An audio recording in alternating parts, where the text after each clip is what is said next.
bukti nomor Stanbook 196601226. Di sini saya dan teman kelompok saya akan membawakan materi yang ada di bab 6 yang berjudul Komunikasi Bisnis Melalui Tulisan Secara Umum. Langsung saja saya akan menjelaskan pengertian surat dan komunikasi, di mana surat adalah sebuah alat atau media komunikasi yang berupa tulisan yang berisi informasi, pesan atau pernyataan, tanggapan sesuai keinginan penulis surat. Yang kedua, komunikasi. Komunikasi adalah proses pengiriman dan penerimaan informasi atau pesan antara dua individu atau lebih dengan efektif sehingga bisa dipahami dengan mudah. Ada beberapa karakteristik surat yang baik, diantaranya yang pertama, penyampaian pesan secara langsung dan mudah dimengerti. Yang kedua, tulisan dengan ejaan yang benar dan mudah dibaca. Yang ketiga, penulisan format yang tepat. Selanjutnya, penulisan direct request. Permintaan atau permohonan langsung atau direct request sering diartikan sebagai permintaan barang dan jasa secara yang dilakukan dengan tatap muka atau face to face. Dalam konteks yang lebih luas, direct request sering diartikan sebagai suatu kegiatan yang dilakukan oleh seseorang atau organisasi kepada pihak lain untuk menerima berbagai informasi penting dengan segera dan dengan menggunakan berbagai media komunikasi yang ada, termaksud media elektronik. Direct request memiliki organisasi yang mencakup yang pertama, pembukaan. Aturan umum untuk bagian pertama dari suatu direct request adalah menulis yang tidak sekedar dipahami, tetapi juga untuk menghindari kesalahpahaman. Oleh karena itu, pada kalimat permulaan harus menyatakan permintaan secara lebih khusus untuk memungkinkan pembaca dengan mudah dapat memahami isi surat tersebut. Yang kedua, penjelasan rinci. Agar penjelasan terhadap hasil perkembangan kata-kata pembuka lebih lancar, kita perlu membuat kalimat pertama di bagian pertengahan surat yang kita buat dengan berorientasi pada pemberian manfaat bagi pembaca. Yang ketiga, penutup. Bagian penutup surat sebaiknya diisi dengan suatu permintaan, beberapa tanggapan khusus, lengkap dengan batas waktunya, dan ekspresi terhadap apresiasi atau pemberian goodwill. Untuk mempermudah pembaca, cantumkan beberapa informasi penting seperti nomor telepon, jam kerja, dan petugas yang dapat dihubungi. Itu saja materi yang bisa saya sampaikan. Selanjutnya akan diteruskan oleh teman saya. Terima kasih. Assalamualaikum warahmatullahi wabarakatuh.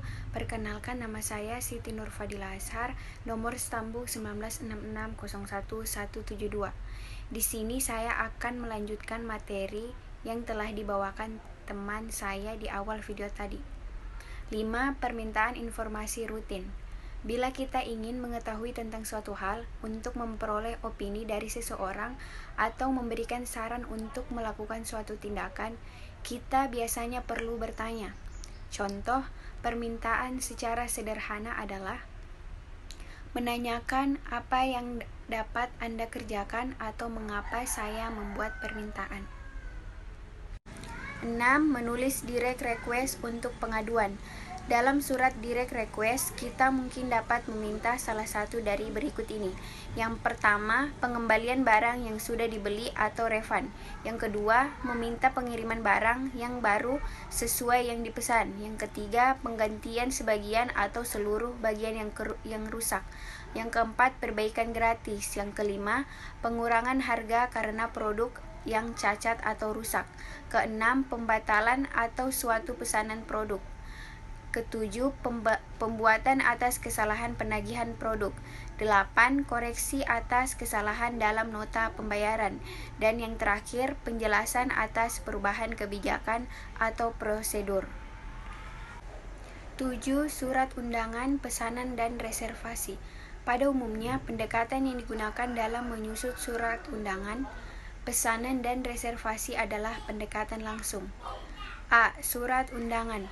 Penulisan surat undangan biasanya menggunakan pendekatan langsung. Dalam hal ini, pendekatan langsung mencakup 3 komponen, yaitu ide pokok, penjelasan rinci, dan penutup. B. Surat pesanan dan reservasi. Surat pesanan mencakup 3 komponen penting, yaitu pernyataan rinci, apa yang kita pesan, metode pengirimannya, dan cara pembayarannya. pesan rutin dan positif. A. Strategi permintaan pesan-pesan rutin. Untuk menulis pesan-pesan rutin, mulailah dengan pernyataan ide pokok dengan mengemukakan secara tegas apa yang diinginkan. Usahakan pernyataan awal lebih spesifik sehingga mudah dipahami oleh pembaca. Selanjutnya, ikuti penjelasan yang rinci tentang bagaimana dan apa permintaan pesan-pesan rutin yang dikehendaki. Selain itu, pada pertengahan dari pesan-pesan rutin, perlu disampaikan permintaan yang dapat menarik perhatian pembaca. Sebelum penjelasan yang lebih rinci, disampaikan dengan penulisan pesan rutin. Pada bagian akhir, kemukakan pertanyaan yang ramah, apresiasi atau penghargaan dan tindakan khusus yang kita inginkan. Adapun 3 pertanyaan yang perlu diperhatikan, yaitu yang pertama, apa yang ingin Anda ketahui? Yang kedua, mengapa hal tersebut perlu diketahui? Dan yang ketiga, mengapa hal ini dapat membantu? Yang kedua yaitu strategi penulisan pesan-pesan positif. Bagian awal penulisan pesan-pesan positif dimulai dengan pernyataan yang jelas dan tegas dan mampu menarik perhatian pembaca. Pada pertengahan, sampaikan penjelasan secara rinci. Pada bagian akhir pesan-pesan positif umumnya diakhiri dengan pemberian kesan yang baik. Yang ketiga yaitu pesan-pesan good news dan goodwill. Yang pertama, goodwill tentang pekerjaan, yaitu suatu organisasi yang membutuhkan karyawan baru harus betul-betul melakukan proses seleksi dan rekrutmen secara tepat sesuai dengan yang dikehendaki. Yang kedua, good news tentang produk. Untuk menjaga para pelanggannya, perusahaan dapat mengembangkan strategi bisnisnya dengan penetapan harga produk yang kompetitif, produk yang berkualitas, pemilihan metode promosi yang tepat, dan pemilihan saluran distribusi yang tepat pula. Yang ketiga yaitu pesan-pesan goodwill, yaitu suatu perasaan positif yang dapat mendorong orang untuk menjaga hubungan bisnis. Yang keempat yaitu surat rekomendasi dan pemberitahuan. Surat rekomendasi merupakan salah satu bentuk informasi positif yang berkaitan erat dengan orang. Surat rekomendasi memiliki beberapa karakteristik. Yang pertama, nama lengkap. Yang kedua, pekerjaan atau manfaat yang diharapkan pemohon. Yang ketiga, penulis sedang menjawab suatu permohonan atau inisiatif sendiri. Yang keempat, hakikat hubungan antara penulis dan pemohon. Yang kelima, fakta-fakta yang relevan dengan posisi atau kedudukan yang dicari. Sekian pemaparan materi dari kelompok kami, kurang dan lebihnya mohon dimaafkan.